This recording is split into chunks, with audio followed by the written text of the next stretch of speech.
guys, welcome back to my channel Buzz the Burden. My name is Chanchal and in today's class we are going to start a new chapter of class 12 contemporary world politics. आपको पता है कि USA को भी टक्कर देने वाला एक देश था यूएसएसआर। इसके बारे में हमें थोड़ा सा फर्स्ट चैप्टर में पढ़ाया गया है। अब मैंने फर्स्ट चैप्टर की वीडियो पहले बना चुकी हूँ। अगर आपने अभी तक वो वीडियो नहीं देखी तो मेरे डिस्क्रिप्शन में लिंक गिवन है, तो आप वहां जाके चेक करिए और वो वीडियो जरूर देखिए, वो आपके लिए बहुत हेल्पफुल रहेगी। तो आज हम बात करेंगे अपने second chapter end of bipolarity. पहले टॉपिक का मतलब समझते हैं। बाइपोलैरिटी का मतलब क्या होता है? जब ग्लोबल स्टेज पे दो कंट्रीज, दो सुपर पावर्स एग्जिस्ट करती हैं, अब इनका एंड होना, यानी कि इनमें से एक पावर जो है वो खत्म हो गई। अब यूएसए और यूएसएसआर, आप लोगों को पता होगा यूएसए और यूएसएसआर जो थे कोल्ड वॉर के टाइम पे टू सुपर पावर्स थी। अब यूएसए के बारे में तो हम आज भी सुनते हैं, यानी कि यूएसएसआर वो सुपर पावर थी जिसका डिसइंटीग्रेशन हुआ, जिसका एंड हुआ। तो इस चैप्टर में हम पढ़ेंगे कि सोवियत यूनियन क्या था। यूएसएसआर को सोवियत यूनियन भी कहा जाता था। तो सोवियत यूनियन क्या था, इसकी फॉर्मेशन कैसे हुई, इसका डिसइंटीग्रेशन कैसे हुआ, क्यों हुआ, फिर इसके कॉन्सिक्वेंसेस क्या निकले, रिजल्ट क्या निकला इसके डिसइंटीग्रेशन का, इस चैप्टर में हम पढ़ेंगे। उससे पहले थोड़ा सा रिकैप, यूएसएसआर क्या है? यूएसएसआर जो है वो रशिया प्लस 14 कंट्रीज है। हम पॉलिटिकल साइंस में कंट्रीज को स्टेट्स के नाम से भी जानते हैं। तो यूएसएसआर एक सिंगल कंट्री नहीं है, ये अलायंस है, एक यूनियन है डिफरेंट कंट्रीज का। अब यूएसएसआर जो था इसकी फॉर्मेशन हुई थी 1917 में। उससे पहले क्या हुआ? 1917 में रशियन रेवोल्यूशन क्यों आया था? 1917 से पहले जो जार निकोलस थे, ये वहां के लीडर थे रशिया के। अब उस टाइम पे रशिया जो था वो एक ऑटोक्रेटिक नेशन था, यानी कि वहां पे एक तरह से तानाशाही चलती थी। वहां के जो लीडर्स थे ना, वो जो कहेंगे वही होगा, उनके जो मन में आएगा वो वही करेंगे, वो लोगों की कुछ भी नहीं सुनते थे। जिसकी वजह से 1917 में रशिया में रेवोल्यूशन आया, जिसको कहा जाता है रशियन रेवोल्यूशन। आपको पता होगा 1914 से 1918 तक हमारी फर्स्ट वर्ल्ड वॉर चली थी। तो 1917 यानी कि इस फर्स्ट वॉर के दौरान ही रशियन रेवोल्यूशन आया था और यूएसएसआर की फॉर्मेशन हुई थी। अब यूएसएसआर जो था ये बहुत बड़ा भक्त था सोशलिज्म और कम्युनिज्म का। तो अब ये इतना बड़ा भक्त है तो अपनी जो यूएसएसआर में भी कम्युनिज्म और सोशलिज्म को फॉलो किया जाएगा। तो यूएसएसआर में कम्युनिज्म और सोशलिज्म को फॉलो किया जाता था। यहाँ पे कम्युनिस्ट गवर्नमेंट थी, यानी कि जितनी भी स्टेट्स थी, रशिया प्लस 14 स्टेट्स, यहाँ पे क्या थी? कम्युनिस्ट पार्टी थी। और यहाँ पे जो कम्युनिस्ट गवर्नमेंट थी ना, उसके अपोजिशन में कोई भी नहीं था। कम्युनिस्ट गवर्नमेंट, इसके अपोजिशन में कोई भी नहीं था, नो अपोजिशन। अब कोई अपोजिशन में नहीं होगा तो इसको लगेगा हर जगह मेरा राज है, मैं जो चाहूंगा मैं वही करूंगा। तो ये भी एक तरह से वही करना शुरू हो गया यूएसएसआर। तो ये थोड़ा सा था कि यूएसएसआर की फॉर्मेशन कैसे हुई थी। रशियन रेवोल्यूशन के बाद यहाँ पे फॉर्मेशन हुई थी, ठीक है ना। अब देखते हैं वर्ल्ड वॉर 2। अब हमें पता है कि वर्ल्ड वॉर 2 हुई थी 1939 में और 1942 में यूएसए और यूएसएसआर जो थे ये वर्ल्ड वॉर में इन्होंने पार्टिसिपेट किया था, ठीक है। तो उस दौरान क्या हुआ? अब आप एक बार बताओ, आप खुद सोचो कि ऐसी कोई कंट्री जो वर्ल्ड वॉर में पार्टिसिपेट करेगी, क्या उसको कभी फायदा हो सकता है? हाँ, हो सकता है। आप लोग बोलेंगे नहीं, मैं लेकिन बोलती हूँ हाँ, एक ऐसी कंट्री थी जिसका नाम था यूएसएसआर, जिसको वर्ल्ड वॉर 2 से भी बहुत ज्यादा फायदा हुआ था। क्या हुआ था कि ईस्टर्न यूरोप जो था, यहाँ पे फासिस्ट फोर्सेस थी। तो यूएसएसआर ने इन ईस्टर्न यूरोपियन कंट्रीज को क्या किया? लिबरेट करवाया, इनको फ्री करवाया। फिर इन्होंने क्या किया? भाई हमने तुम्हें फ्री करवाया तो तुम अब हमारे कंट्रोल में रहोगे। तो इन्होंने जितनी भी ईस्टर्न यूरोपियन कंट्रीज थी उनको अपने कंट्रोल में ले लिया।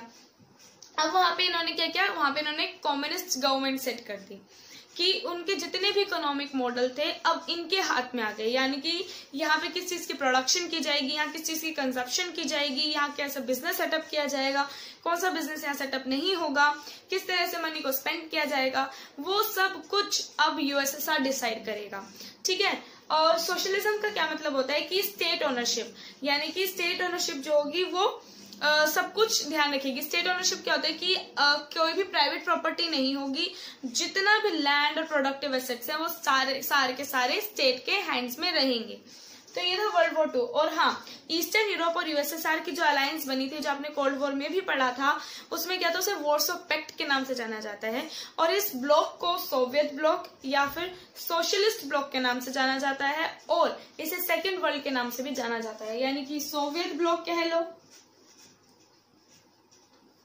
सेकेंड वर्ल्ड कह लो, वॉर्सो पैक्ट कह लो। वॉर्सो पैक्ट आप लोगों को पता होगा कि क्या था, मिलिट्री अलायंस थी ईस्टर्न यूरोप के साथ, जो इन्होंने मिलकर बनाई थी। कुछ कंट्रीज थी ईस्टर्न यूरोप की जो खुद मिल गई थी, खुद दूसरी इन्होंने कि अपनी पावर मिलिट्री की मदद से जीती थी। ये था कि क्या था आफ्टर वर्ल्ड वॉर 2। अब वर्ल्ड वॉर 2 के बाद क्या हुआ, मैंने बताया कि यही इकोनॉमी थी जिसको बहुत ज्यादा फायदा हुआ था। ये वर्ल्ड वॉर 2 के बाद और भी ज्यादा डेवलप बन गई। ऐसा कैसे हो सकता है? हाँ, ऐसा हुआ था। क्या हुआ था, ऐसा क्यों हुआ था, पहले ये समझते हैं। ये इसलिए हुआ था क्योंकि जो यूएसएसआर था, अब देखो तुम्हें, जब तुम कंट्री, अगर तुम्हारी कंट्री है और तुम्हें डेवलपमेंट करनी, तो तुम्हारे यहाँ पे क्या क्या होना बहुत ज्यादा जरूरी होता है। Vast resources, complex communication network, transport facilities, technology, ये सब कुछ यूएसएसआर में था। यानी कि सबसे पहले वहां पे वास्ट रिसोर्सेज थे। Is it visible? Okay. Second, complex communication network, यानी कि अगर दूर दूर तक भी बात पहुंचानी हो तो वो भी ये लोग इजीली कर सकते थे। कॉम्प्लेक्स कम्युनिकेशन नेटवर्क, अगर ये इतनी दूरी पे है तो इतनी दूरी पे भी इनकी बात बहुत अच्छे से पहुंच जाती थी। अब लड़ाई के दौरान तो आपको कम्युनिकेशन नेटवर्क बहुत ज्यादा अच्छा होना जरूरी होता है। क्यों? क्योंकि आप लोगों को बहुत ज्यादा ऐसी इंफॉर्मेशन होती है जो बहुत ज्यादा इंपॉर्टेंट होती है, जिन्हें आपको एक जगह से दूसरी जगह पहुंचवाना होता है। तो इसलिए कम्युनिकेशन नेटवर्क बहुत अच्छा होना चाहिए, और वहां इनके पास वो था। थर्ड, ट्रांसपोर्ट फैसिलिटीज बहुत अच्छी थी। ट्रांसपोर्ट फैसिलिटीज, एक बात बताओ, अगर आप लोगों को जैसे आर्मी है, ट्रूप्स है, उनको क्या करना होता है कि उनको ट्रांसपोर्ट करना होता है, तो ट्रांसपोर्टेशन फैसिलिटीज इनके पास अच्छी थी। वेपन्स भी इनको ट्रांसपोर्टेशन में प्रॉब्लम नहीं होती थी, वेपन्स की ट्रांसपोर्टेशन में। तो यानी कि ट्रांसपोर्ट सिस्टम भी बहुत अच्छा था। एक सबसे अच्छी बात यहाँ जो थी, यहाँ पे नो अनएम्प्लॉयमेंट। अनएम्प्लॉयमेंट यहाँ नहीं थी। क्यों नहीं थी? इसलिए नहीं थी क्योंकि सोशलिज्म ये कहता है कि जो भी प्रोडक्शन होगी वो सब में बटेगी। कम्युनिज्म ये कहता है बस फर्क इतना सा है कि सोशलिज्म में आपके एफर्ट्स के अकॉर्डिंग और कम्युनिज्म में आपके नीड्स के अकॉर्डिंग डिस्ट्रीब्यूशन की जाती है। अब यहाँ पे कम्युनिज्म बहुत ज्यादा फॉलो किया जाता था। तो यहाँ पे क्या होता था कि चाहे कोई कितनी भी प्रोडक्शन करे, चाहे उसने कितने भी एफर्ट्स लगाए हों, लेकिन सबके नीड्स के अकॉर्डिंग सबको चीजें मिलेंगी, यानी कि इक्वालिटी के लिए। अब किसी को इंसेंटिव तो मिलेगा नहीं। अच्छा, इंसेंटिव की बात में करते हैं, तो अनएम्प्लॉयमेंट यहाँ पे बिल्कुल भी नहीं थी। ठीक है ना? तो आप लोगों को लगेगा अरे ऐसी इतनी मस्त कंट्री में कौन नहीं रहना चाहेगा जहाँ पे अनएम्प्लॉयमेंट नहीं है। फिर दूसरा, यहाँ पे आपको सब्सिडी, गवर्नमेंट जो थी वो सब्सिडीज प्रोवाइड करती थी। यहाँ पे हेल्थ केयर फैसिलिटीज थी, चाइल्ड केयर फैसिलिटीज थी। ठीक है ना? चाइल्ड केयर फैसिलिटीज थी। ठीक है, तो आप लोग बोलोगे कि अरे वाह। और एक, हाँ, सबसे important point 6, domestic producer country. Domestic producer country का मतलब क्या होता है? वो कंट्री जो अपनी कंट्री में हर गुड्स की प्रोडक्शन करे, एक पिन से लेकर एक कार तक, यहाँ पे हर चीज प्रोड्यूस की जाती थी। इतनी अच्छी, आप लोगों को लगेगा अरे वाह, इसलिए तो डेवलप बनी। अब आप लोगों को लगेगा कि अरे वाह, इतनी अच्छी कंट्री, यहाँ पे इतनी ज्यादा फैसिलिटीज प्रोवाइड की जा रही है, इतना अच्छा कॉम्प्लेक्स कम्युनिकेशन नेटवर्क है, यहाँ तो भाई कौन नहीं रहना चाहिए, यहाँ तो सब रहना चाहेंगे। देखते हैं यहाँ के लोगों का हाल कैसा था। क्या वो यहाँ यूएसएसआर की पार्टी से, उनकी गवर्नमेंट से क्या सच में खुश थे? चलो तो बात करते हैं कि सोवियत यूनियन में जो लोग रहते थे वो सब खुश थे। देखते हैं। अब वहां क्या हो रहा था कि वहां पे डेमोक्रेसी को हैम्पर किया जा रहा था। वो तो होगी क्योंकि कोल्ड वॉर हुई किस लिए थी? आइडियोलॉजी को लेके। यूएसए कहता था लिबरल डेमोक्रेसी, यूएसएसआर कहता था कि हम कम्युनिज्म और सोशलिज्म को प्रमोट करते हैं। तो क्या ऐसा हो सकता है कि यूएसए की आइडियोलॉजी को यूएसएसआर माने? नहीं हो सकता ऐसा। ठीक है, क्योंकि लड़ाई सारी इस चीज को लेके है। तो क्या होता था कि यहाँ पे लिबरल, यहाँ पे डेमोक्रेसी को हैम्पर किया जाता था, हैम्परिंग ऑफ डेमोक्रेसी। ठीक है, लोगों के पास फ्रीडम ऑफ स्पीच नहीं था, जो हमारे देश के लोगों को बहुत ज्यादा पसंद है। हमारे देश के क्या, हर एक इंसान को फ्रीडम ऑफ स्पीच बहुत अच्छा लगता है। फ्रीडम ऑफ स्पीच क्या है कि आप लोग जो आपके मन में है वो आप लोग कह सकते हो बिना हिचके, लेकिन बस क्या है कि भाई कुछ भी आप लोगों को देश के खिलाफ या देश की सिक्योरिटी पे नहीं बोलना है ना, कुछ रिस्ट्रिक्शंस होती हैं। तो यहाँ पे फ्रीडम ऑफ स्पीच नहीं था, यानी कि अगर लोगों को गवर्नमेंट के बारे में कुछ गलत लगता है या लोगों को लगता है कि गवर्नमेंट को ये नहीं करना चाहिए और ये करना चाहिए, तो यहाँ के लोग, इनके पास राइट नहीं है कि वो ये सब चीजें बोले। ठीक है, यहाँ पे जैसा गवर्नमेंट चाहेगी वैसा ही होगा, तो लोगों को फ्रीडम ऑफ स्पीच नहीं दी जा रही थी। और यहाँ पे क्या किया जा रहा था, यहाँ पे क्या थी, स्टेट ऑनरशिप जो थी ये डोमिनेंट फॉर्म ऑफ ऑनरशिप थी, यानी कि यहाँ पे कोई पर्सनल प्रॉपर्टी नहीं रख सकता, प्राइवेट प्रॉपर्टी कोई ऑन नहीं कर सकता, अपना कोई बिजनेस नहीं चला सकता। अब ऐसी कंट्री में क्या होगा जहाँ पे लोगों के पास इंसेंटिव ही नहीं है कि वो प्रोडक्शन में पार्टिसिपेट करें, वहां की प्रोडक्शन जो होगी वो कम हो जाएगी, क्योंकि लोगों को पता है हम नहीं भी काम करेंगे तभी भी हमें पैसे मिलने हैं, हमें हर चीज मिल जाएगी। अगर हम काम नहीं करेंगे तो लोग काम क्यों करेंगे। ठीक है, तो यहाँ पे क्या था, स्टेट ओनरशिप जो थी वो डोमिनेंट फॉर्म ऑफ ओनरशिप थी। स्टेट ओनरशिप क्या थी, डोमिनेंट थी। दूसरी चीज, रशिया सबसे बड़ा कारण, पेपर्स पे कहा जाता है कि रशिया जो है इन 15 कंट्रीज में से एक है, लेकिन एक्चुअल में जो रशिया था वो ये जो 14 कंट्रीज थी इनको डोमिनेट कर रहा था, इन 14 स्टेट्स को ये डोमिनेट कर रहा था। ठीक है ना, यानी कि अब ये जो 14 स्टेट्स थे, यहाँ के लोगों को लगने लगा था कि हमें तो नेग्लेक्ट किया जा रहा है, हमारी जो फीलिंग्स है उसकी रिस्पेक्ट नहीं की जा रही। जैसे आपने 10th क्लास के चैप्टर में पढ़ा था एक पॉलिटिकल साइंस के ही, कि श्रीलंका में क्या हुआ था, तमिल स्पीकर्स को डोमिनेट कर रहे थे सिन्हाला स्पीकर्स, तो वहां सिविल वॉर हो गई। तो देखो, अगर आपको बहुत ज्यादा लोग डोमिनेट करने लग जाए तो आप भी एक्सप्लॉइट करने लग जाए तो आप भी एक पॉइंट तक तो सहन कर लोगे, लेकिन आपको भी तो एक लेवल होता है ना, जहां तक आपका पेशेंस लेवल है वहां तक आप सहन कर सकते हो, लेकिन अगर वो उसके ऊपर कोई बात चली जाती है ना तो आपका गुस्सा आएगा, राइट। तो यहाँ पे क्या किया जा रहा था, रशिया जो था वो दूसरे स्टेट्स को क्या कर रहा था, नेग्लेक्ट कर रहा था, उनकी फीलिंग्स की रिस्पेक्ट नहीं कर रहा था। वो जो चाहेगा वही 14 स्टेट्स में होगा, ऐसा वहां पे था। और सबसे बड़ा कारण जो लोग वहां के खुश नहीं थे, एक तो यूएसएसआर हर वक्त यूएसए के साथ लड़ाई करने में लगा रहता था। ठीक है, वेस्ट से वो टेक्नोलॉजी में और इंफ्रास्ट्रक्चर में वैसे ही पीछे था, और ऊपर से अब वो जो लड़ाई करता था उसके लिए जो न्यूक्लियर वेपन्स चाहिए, एटॉमिक बॉम्ब चाहिए, उसके लिए ये अरेंज तो कर लेता था, लेकिन इसकी जो कॉस्ट आती थी वो बहुत ज्यादा होती थी। ठीक है, अब तुम अंदर की चीजों को तो तुम देख नहीं रहे हो, इंटरनल सिक्योरिटी तुम्हारी अच्छी नहीं है, तुम बाहर लड़ते जा रहे हो, तो लोग क्या खुश होंगे, नहीं होंगे, तुम लोगों की बात ही नहीं सुनोगे। तो चाहे कंट्री को कितना भी जिताओ, लोगों को जिताने से फर्क नहीं पड़ता, लोगों को चाहिए कि क्या गवर्नमेंट हमारी तरफ अकाउंटेबल है। यहाँ की गवर्नमेंट ब्यूरोक्रेटिक थी, अनअकाउंटेबल थी, लोगों के लिए रिस्पॉन्सिबल नहीं थी। ठीक है ना, तो लोग खुश नहीं थे।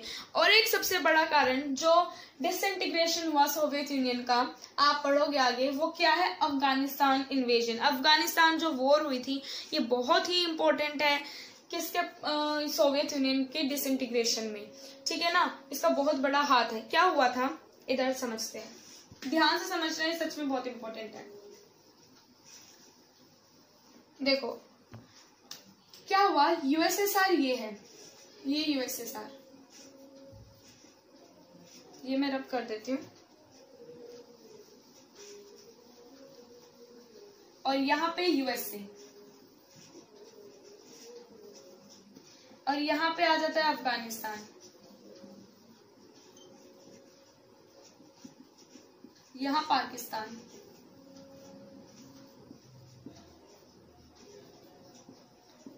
ठीक है, अब क्या हुआ कि यूएसएसआर ने उस टाइम पे जो रशिया की जो आर्मी थी, रशिया में एक रेड आर्मी थी, ये इतनी स्ट्रॉन्ग आर्मी थी कि इससे सारे देश कांपते थे एक्सेप्ट यूएसए। तो रशिया की जो रेड आर्मी थी बहुत स्ट्रॉन्ग थी, ऐसा माना जाता था कि जहां पे इसने इन्वेजन कर दी, जहां पे इसने अटैक कर दिया वो कंट्री बच ही नहीं सकती, वहां पे इन्वेजन तो पक्की ही है। तो इसने अपनी रेड आर्मी अफगानिस्तान में भेज दी। ये वॉर शुरू हुई थी 1979 में, और कब तक चली, 1989, यानी कि 10 साल। देखना अभी क्या होगा। अब इसने क्या किया, अफगानिस्तान में अपनी आर्मी भेज दी। यहाँ से यूएसए ने अफगानिस्तान को सपोर्ट कर दिया। कैसा सपोर्ट? इकोनॉमी में इकोनॉमिकल सपोर्ट प्रोवाइड किया और मिलिट्री सपोर्ट प्रोवाइड किया, मिलिट्री। इसी तरह से यहाँ से पाकिस्तान ने भी इसे सपोर्ट प्रोवाइड कर दिया। फिर यहाँ पे जो इंसर्जेंट ग्रुप्स थे अफगानिस्तान में, इंसर्जेंट ग्रुप्स थे, इन्होंने यूएसएसआर के अगेंस्ट क्या कर दी? गोरिल्ला वॉर डिक्लेयर कर दी, गोरिल्ला वॉर। ठीक है, गोरिल्ला वॉर डिक्लेयर कर दी यूएसएसआर के अगेंस्ट। अब क्या होगा? यूएसए वैसे इतना ज्यादा पावरफुल है, यूएसएसआर से वैसे ही टेक्नोलॉजी में इतना आगे है, फिर ऊपर से अब पाकिस्तान भी इसको यहाँ से सपोर्ट कर रहा है। अफगानिस्तान में खुद के इंसर्जेंट ग्रुप्स हैं जिन्होंने इनके अगेंस्ट गोरिल्ला वॉर कर दी। तो यूएसएसआर को ना पूरी टक्कर मिल रही थी। अब यूएसएसआर को लग रहा था कि यहाँ पे इन्वेशन बहुत ज्यादा मुश्किल है। तो क्या हुआ कि अब एक बात बताओ, तुम अपनी जो आर्मी है वो इतने सालों तक दूसरी कंट्री में रखते हो तो क्या होगा? वहां पे तुम्हें अपनी आर्मी को मेंटेनेंस के में खर्चा आएगा, ठीक है, उनके खाने का, वेपन्स का, ठीक है ना, बहुत सारे खर्चे आएंगे। तो अब यूएसएसआर जो था उसके पास इतना पैसा था ही नहीं कि वो इतने सालों तक इस पे इन्वेशन मतलब इस पे अटैक करने का सोचता रहे, ठीक है ना। इतने सालों से ये इसको अपने अंदर कब्जाने की कोशिश करता है। ये 10 साल तक ये वॉर चली, फिर भी क्या हुआ? ये पहली बार था यूएसएसआर को इतनी बड़ी हार मिली थी। पूरे वर्ल्ड में यूएसएसआर की इमेज खराब हो गई थी क्योंकि ये अफगानिस्तान पे इन्वेजन नहीं कर पाया था। इसे रेड आर्मी को वापस यूएसएसआर जाना पड़ा था। बहुत हंसी मजाक उड़ाया गया था उस टाइम पे रेड आर्मी का। लेकिन अब क्या हुआ? यूएसएसआर की तरफ चलते हैं। यूएसएसआर में कैसी सिचुएशन बन गई? वो कंट्री जो अपनी गुड्स भी, यानी कि एक पेन से लेके एक कार तक अपनी कंट्री में प्रोड्यूस करती थी, उस कंट्री की प्रोडक्शन और टेक्नोलॉजी इतनी ज्यादा कम हो गई। प्रोडक्शन इस वॉर के कारण, प्रोडक्शन, क्योंकि सारा पैसा तो इस वॉर में लगा रहा था और अंदर तो ध्यान दिया ही नहीं उसने। प्रोडक्शन और टेक्नोलॉजी दोनों बहुत ज्यादा कम हो गए और इतनी कम हो गई कि इनको फूड भी इनको इंपोर्ट करवाना पड़ा। एक ऐसी कंट्री जो खुद सब कुछ प्रोड्यूस करती थी, अब उसके पास फूड भी इंपोर्ट करवाना पड़ रहा है, यानी कि उसके पास इतना भी नहीं है कि वो फूड भी खुद प्रोड्यूस कर ले। यहाँ पे क्या हो गई? फूड शॉर्टेज हो गई। अब फूड शॉर्टेज हुई, फूड बाहर से मंगवाया, उसके लिए पैसे देने पड़ेंगे, यानी कि वैसे ही इतना ज्यादा लॉस हो गया, ऊपर से यहाँ पे इंपोर्ट करवाने के लिए और पैसे देने पड़ रहे हैं, तो ये बिल्कुल डूब गया। यहाँ की जो इकोनॉमी थी वो स्टैग्नेंट हो गई, वो रुक सी गई थी, ठीक है ना। तो और उसके साथ साथ इन्फ्लेशन भी बहुत ज्यादा हाई हो गया, क्योंकि किसी चीज की शॉर्टेज होगी और डिमांड बहुत ज्यादा होगी तो क्या होगा? इन्फ्लेशन हो जाएगी, महंगाई आ जाएगी, प्राइसेस बढ़ जाएंगे। यहाँ पे भी वही हुआ। तो ये था सोवियत यूनियन क्या था। इसमें आपका जो फर्स्ट टॉपिक है इसमें ये बताया गया है। अभी हम आगे चलते हैं, आगे बात करते हैं। तो बात करते हैं अब अपने नेक्स्ट टॉपिक के बारे में, जो है गोर्बाचेव एंड डिसइंटीग्रेशन। ठीक है, अभी तक हमने पढ़ा कि सोवियत यूनियन क्या था। अब वहाँ के लोग जो थे वो बहुत ज्यादा क्या एक्सप्लॉइट होने लग गए थे। लोगों को अच्छा नहीं लगता था कि उनके साथ गवर्नमेंट ऐसा करती है। तो 1985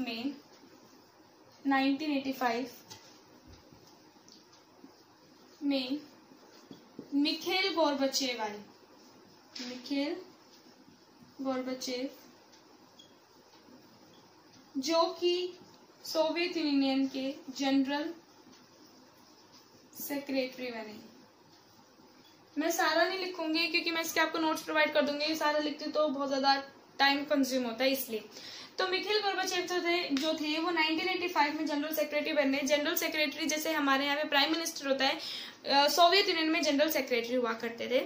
तो क्या हुआ कि मिखेल गोर्बाचेव को डेमोक्रेसी बहुत ज्यादा पसंद थी।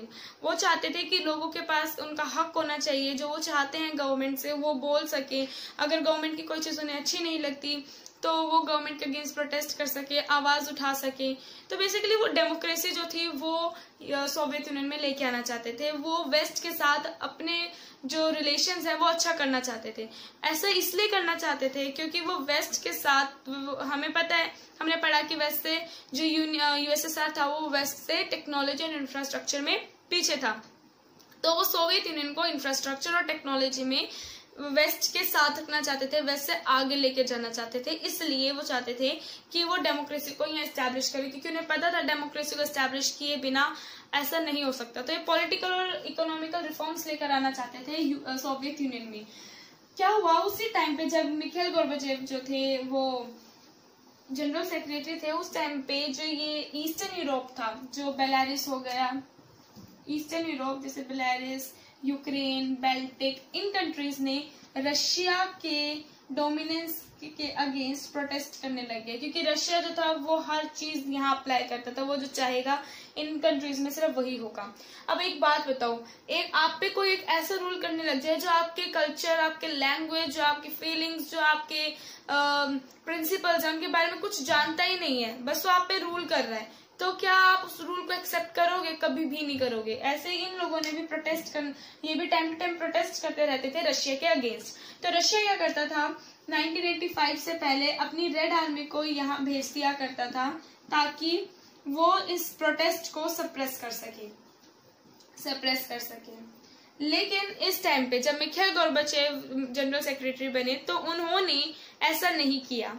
उन्होंने रशिया की जो रेड आर्मी थी उसको इनको प्रोटेस्ट करने से नहीं रोका। इन्होंने बोला कि इनकी फ्रीडम है, इनके पास ये राइट है कि ये अगर गवर्नमेंट के अगेंस्ट इनको कुछ लगता है तो ये उसके अगेंस्ट प्रोटेस्ट कर सके। ठीक है, तो यानी कि पॉलिटिकल और इकोनॉमिकल रिफॉर्म्स जो लेकर आना चाहते थे वो सोसाइटी के बेनिफिट के लिए लेकर आना चाहते थे। लेकिन इनकी जो खुद की पार्टी थी, कम्युनिस्ट पार्टी, इसके जो हार्डलाइनर्स थे ये नहीं चाहते थे कि यहाँ पे लोगों को फ्रीडम मिले। कहते थे कि तुम पागल हो कि तुम इनको इतनी पावर दे रहे हो, ये लोग बिगड़ जाएंगे और ये लोग फिर तुम्हारी बात नहीं मानेंगे। बेसिकली वो खुद की पावर वो नहीं चाहते थे कि उनके हाथ से पावर चली जाए। ठीक है, पावर तो हर किसी को अच्छी लगती है और अच्छे जो है वो पावर के सामने बिल्कुल गिर जाते हैं, ठीक है ना, मोह में आ जाते हैं। तो ऐसा ही कम्युनिस्ट पार्टी के हार्डलाइनर्स भी थे, वो नहीं चाहते थे कम्युनिज्म हमारी कंट्री जो यूएसएसआर है वहां से कम्युनिज्म को हटाया जाए और डेमोक्रेसी को एस्टैब्लिश किया जाए। यहाँ पे कोई पॉलिटिकल और इकोनॉमिकल रिफॉर्म्स वो नहीं चाहते थे। तो उन्होंने मिखाइल गोर्बाचेव को कहा, भाई तू सुन, तू ना अभी भी समझ जा, हम तेरे को समझा रहे हैं, तेरे को बहुत ज्यादा भुगतना पड़ जाएगा। तो इसने बोला जो तुम चाहते हो वो तुम करो, मैं तुम्हारी बात नहीं सुनूंगा। तो जब एक बार ट्रिप पे गए हुए थे, तो ये 1991 की बात है जब अगस्त कूप किया गया था यूएसएसआर में। तो ये उससे पहले ट्रिप पे गए हुए थे और वहां पे इनके कम्युनिस्ट पार्टी के हार्डलाइनर्स पहुंच गए। उन्होंने बोला या तो तुम हमें से किसी को जनरल सेक्रेटरी बना दो या फिर तुम इमरजेंसी डिक्लेयर कर दो, जो भी तुमने पॉलिटिकल और इकोनॉमिकल पावर्स दी हैं, डेमोक्रेटिक पावर्स दी हैं लोगों को, वो वापस ले लो। इन्होंने बोला कि मैं ऐसा नहीं करूंगा, जो तुम कर सकते हो वो करके दिखाओ। तो इन्होंने करके दिखा दिया। इन्होंने अगस्त कूप इन्होंने कूप कर दिया। इसे अगस्त कूप के नाम से भी जाना जाता है क्योंकि ये अगस्त 1991 में किया गया था। अब एक कूप का मतलब होता है तख्ता पलट। एक तो होता है कि भाई आप इलेक्शंस करवाओ और फिर पार्टी चेंज हो एक फिक्स टेन्योर के बाद। कूप का मतलब होता है कि आप इलीगली एक की जो अभी जो पावर में है उसको नीचे गिरा के तुम खुद उस गद्दी पे बैठ जाओ। ठीक है, तो इन्होंने यही किया। लेकिन उस टाइम पे नेशनल हीरो उभर कर आए, एक इंसान आया जो एक नेशनल हीरो बन गया जिसका नाम था बोरिस येल्त्सिन। अब इन बोरिस येल्त्सिन ने क्या किया कि ये इस कूप के अगेंस्ट खड़े हो गए। इन्होंने बोला कि ये जो तुम कूप कर रहे हो ये गलत है। इन्होंने अपोज किया, लोगों ने भी इनको सपोर्ट किया। अब लोग इनको सपोर्ट क्यों करेंगे? सोचो, जब तुम्हारे हक के लिए कोई खड़ा होगा तो तुम ऑफकोर्स उसके साथ खड़े होगे। अब लोगों ने डेमोक्रेसी को, फ्रीडम को टेस्ट कर लिया था जो मिखाइल गोर्बाचेव के रिफॉर्म्स के दौरान आई थी। वो नहीं चाहते थे कि इतनी मुश्किल से जो नई फ्रीडम मिली है वो उनके हाथ से चली जाए। कोई भी नहीं चाहेगा यार तुम्हें आजादी तुम्हारी है और तुमसे वो छीन ली जाए, कोई भी पसंद नहीं करेगा। तो बोरिस येल्त्सिन इनके अगेंस्ट खड़े हो गए और कुछ टाइम बाद ये रशिया के सोवियत यूनियन के जनरल सेक्रेटरी बने, यानी कि प्रेसिडेंट, प्राइम मिनिस्टर, जो हमारे यहाँ पे प्राइम मिनिस्टर होता है। ठीक है, तो फिर क्या हुआ कि बोरिस येल्त्सिन ने ये भी डेमोक्रेसी को लेकर आना चाहते थे। अब धीरे धीरे जो प्रोटेस्ट हो रही थी बढ़ती चली गई। जो पहले पावर रशिया के हाथ में थी, जिसे सोवियत सेंटर कहा जाता है, उसके हाथ से पावर, रशिया है ये, उसके हाथ से पावर अब जो ये मोर यूरोपियनाइज्ड पार्ट है, ये जहाँ पे बेलारूस, यूक्रेन, बाल्टिक, ऐसी जो जहाँ पे कंट्रीज हैं, यहाँ पे मोर यूरोपियनाइज्ड पार्ट में पावर जो थी वो शिफ्ट होने लगी। ठीक है ना, तो जब ये पावर शिफ्ट होने धीरे धीरे पावर शिफ्ट होने लगी, अब क्या था कि जो ये यूरोपियनाइज पार्ट था ना, ये बहुत ज्यादा रिच था, ये बहुत ज्यादा डेवलप्ड था। ये कहता था कि जो ये सेंट्रल एशियन कंट्रीज है, यहाँ पे जो ये सेंट्रल एशियन कंट्रीज हैं, ये थी ज्यादातर मुस्लिम कंट्रीज, ये पुअर कंट्रीज, ये डेवलप था। आप कोई डेवलप कंट्री नहीं चाहेगी कि भाई वो अपना पैसा किसी और पे खर्च करे। आप खुद सोचो, आप बहुत ज्यादा कमा रहे हो, ठीक है ना, और आपकी कोई गवर्नमेंट है, वो कहती है कि तुम्हारा जो पैसा है वो तुम्हें टैक्स के फॉर्म में देना पड़ेगा, उसका कुछ परसेंट, और वो हम दूसरे की डेवलपमेंट में लगाएंगे। तो उन्होंने बोला कि भाई ये तो मुस्लिम कंट्रीज हैं, यहाँ इनका कल्चर, इनकी लैंग्वेज, ये सब कुछ हमसे अलग है, तो हम क्यों अपना पैसा इनके पे स्पेंड करें। इन्होंने ये कहा, जो ये मोर यूरोपियनाइज पार्ट था। तो इन्होंने बोला कि हम ऐसा नहीं चाहते, और हम चाहते कि ये जो सोवियत यूनियन है ये खत्म हो जाए। तो उससे पहले बात कि सेंट्रल एशियन कंट्रीज जो थी वो नहीं चाहती थी रशिया का साथ छोड़ना, सोवियत यूनियन को छोड़ना। ऐसा वो इसलिए नहीं चाहती थी क्योंकि उनको तो बैठे बिठाए सब कुछ मिल रहा था, ठीक है, उनको खाने के लिए, उनको रहने के लिए, उनको हर चीज मिल रही थी बिना काम किए भी। तो कौन नहीं चाहेगा भाई, अगर हमें भाई स्पून फीडिंग की जा रही है, अगर हमें घर बैठे सब कुछ मिल रहा है तो सब खुश रहेंगे। तो क्या हुआ कि इन्होंने धीरे धीरे प्रोटेस्ट जो थी वो बढ़ती चली गई। रशिया, बेलारूस, यूक्रेन, इन तीनों ने सोवियत यूनियन को बैन कर दिया दिसंबर 1991 में। कम्युनिस्ट पार्टी को बैन कर दिया, और क्या हुआ, डेमोक्रेसी को और कैपिटलिज्म को एस्टैब्लिश कर दिया गया। अब यहाँ पे हुआ डिसइंटीग्रेशन। क्यों? क्योंकि जो रशिया, जो यूएसएसआर था और यूएसए, कोल्ड वॉर क्यों थी? आइडियोलॉजी को लेके। यूएसए और यूएसएसआर के बीच में जो लड़ाई थी वो आइडियोलॉजी को लेके थी। ये डेमोक्रेसी और कैपिटलिज्म को प्रमोट करता था, ये कम्युनिज्म और सोशलिज्म को प्रमोट करता था। अब क्या हुआ कि यहाँ की कंट्रीज जो थी वो टूटने लगी, वो सारी की सारी धीरे धीरे डेमोक्रेसी को प्रमोट करने लग गई। अब डेमोक्रेसी को प्रमोट करने लगी तो यूएसएसआर खत्म हो गया। मेन जो लड़ाई थी आइडियोलॉजी को लेकर वो खत्म हो गई, क्योंकि यहाँ पे भी डेमोक्रेसी एस्टैब्लिश हो गई। तो जो कोल्ड वॉर थी ये क्या हो गई, ये एंड हो गई सोवियत यूनियन के साथ, ये भी हमेशा हमेशा के लिए सो गई। अब लेकिन उसके बाद क्या हुआ कि ये जो रशिया जो था ये यूएसएसआर का क्या बन गया, सक्सेसर बन गया। ये अल्टीमेट सक्सेसर बन गया रशिया यूएसएसआर का। ये रशिया जो यूएसएसआर के पास जितने भी इंटरनेशनल ट्रीटीज इसने कर रखी थी, जितनी भी इसकी कमिटमेंट्स थी, जितने भी इसके पास न्यूक्लियर वेपन्स थे, जितने यूएन में जो इसकी सीट थी, यूएनएससी में जो इसकी सीट थी, और जितने भी एटॉमिक बॉम्ब्स इसके पास थे, वो सारे के सारे अब रशिया के पास चले गए। मेनली जो अल्टीमेट सक्सेसर बन गया यूएसएसआर का रशिया, ठीक है, ये था रशिया। अब ये यहाँ पे ये जो टॉपिक है आपका वो खत्म होता है। अब अगली वीडियो में हम बात करेंगे कि डिसइंटीग्रेशन के कॉन्सिक्वेंसेस क्या हुए, इसका जो कारण क्या था, रीजंस क्या थे कि डिसइंटीग्रेशन हुआ। तब तक के लिए मेरी वीडियो को लाइक करना, शेयर करना, मेरे चैनल को सब्सक्राइब करना और बेल आइकन को प्रेस करना मत भूलना, क्योंकि उससे आपको मेरे लेटेस्ट वीडियो के नोटिफिकेशंस मिलते रहेंगे। तब तक के लिए मिलते हैं अगली वीडियो में, तब तक के लिए बाय बाय।